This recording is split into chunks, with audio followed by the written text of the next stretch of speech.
Hi, so in this video I'm going to show you how to strip and reassemble the Smith and Wesson MMP 1522 Sport. This is the Gen 2 version of the 1522, and this is the MOE version as well, which has the Magpul furniture, which is the buttstock, pistol grip and some other bits and pieces. Now obviously I have already made one video of how to strip and assemble the M4, which is an AR-15 as well, and this does strip in pretty much the same way, but there are a few differences, which is why I've made this video, so I can point those out to you. And there's a few things you need to be aware of when stripping and assembling this rifle. So first off, as always, check that the weapon is clear and safe. Start by removing the magazine, opening and holding the working parts, checking inside the chamber, the breech and the bolt face. Then release the working parts when you're happy that it's clear, but don't fire off the action because we need it to stay cocked for the reassembly, because the hammer has to be in the down and cocked position when we reassemble the rifle. Next up, remove any scopes or optics you've got installed, because when we're stripping the weapon, if we drop one of the receivers, we don't want to damage our optics, so take that off. And then you can remove any other accessories you've got, like this foregrip. And now we can strip the rifle. So if you turn it over to the side that's got the safety catch and the bolt release, you'll see you've got two pins. These are the takedown pins. Now these are one above the pistol grip next to the safety catch and one just in front of at the top of the mag well. Now these, all you have to do is press on them so that they go flat with the side of the rifle. Now it's important to note, with this weapon being polymer, these pins can be really stiff. In fact, when I first got this weapon brand new from Smith and Wesson, the front pin was so stuck I had to use a tool to press it out.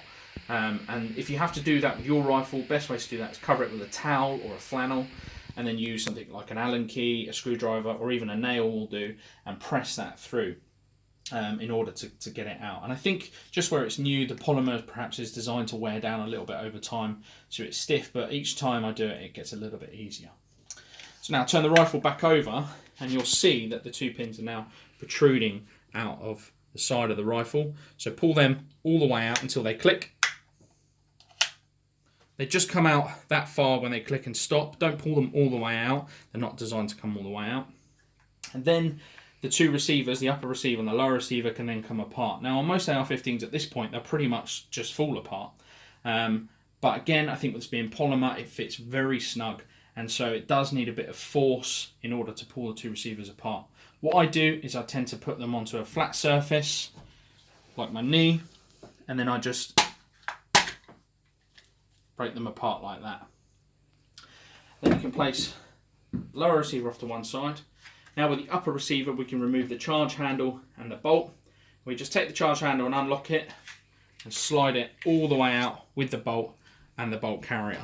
Now they come out pretty much as one piece, which is a bit different from the full-bore AR-15, and you'll see that the charge handle is significantly shorter than a full-bore AR-15, and the bolt is totally different as well.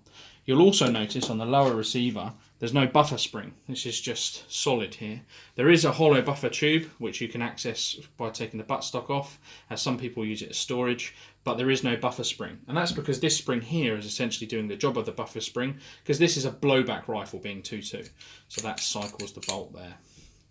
So the charge handle and the bolt just basically sit like that inside the rifle. So that's the biggest difference between this AR-15 and a full-bore AR-15. Another point to note, if you're using a pull-through on the barrel to clean the barrel, is inside here you've got the extractor. And this is part of the mechanism for removing rounds from the magazine and into the chamber. This isn't present on a full-bore AR-15, so it's really important that you note it's there, because when using a pull-through, if you damage that extractor, bending it or damaging it in any other way, the weapon won't function correctly afterwards, and you'll have to send it off to Smith and Wesson for repair. So it's important to keep an eye on that when cleaning the rifle. The reassembly then is basically the same in reverse. Take the charge handle and the bolt and put the charge handle on top. It just sits on top, it doesn't lock in or anything like that, so you have to hold the two together. Take the upper receiver and just slide the two parts in all the way forward until they click, like so. Then take the lower receiver and connect it with the upper receiver, and this is why the hammer has to be cocked here, in order for the receiver to go down. If the hammer was up, it wouldn't shut properly. So just close them together like that, and then press the pins back in until they're all the way through. Now, the pins should just slide straight back in. If they don't go in or require force, it might be that the upper receiver and lower receiver are not correctly aligned, in which case pull them apart and put them back together again. Don't force these, don't hit them with anything, because obviously it's metal into polymer. The polymer is more likely to break, or the pins could bend, in which case they won't go in, or if they do go in, you probably won't get them back out again. So make sure you just push them in using your hands. Now, once we've reassembled the rifle, we can just do a quick check to make sure everything's working properly. So charge the rifle a few times, then apply the safety catch and test the safety by pulling the trigger a few times. The action shouldn't release. Once we're happy the safety catch is working, remove the safety catch and pull the trigger, but keep your finger depressed on the trigger. Do not release the trigger, because we're going to check that the safety sears work by charging the rifle again. And then when we release the trigger, we should hear a click. That click is the safety sear engaging. So now, if we pull the trigger again, that should release the action, which is what we hear there. So that's functioning properly and the weapon's back together. So now we can go ahead and reinstall our accessories.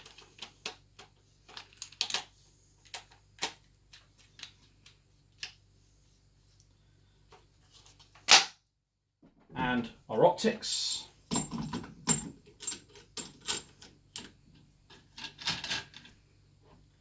And there you go, how to strip and reassemble the Smith and Wesson M&P 1522.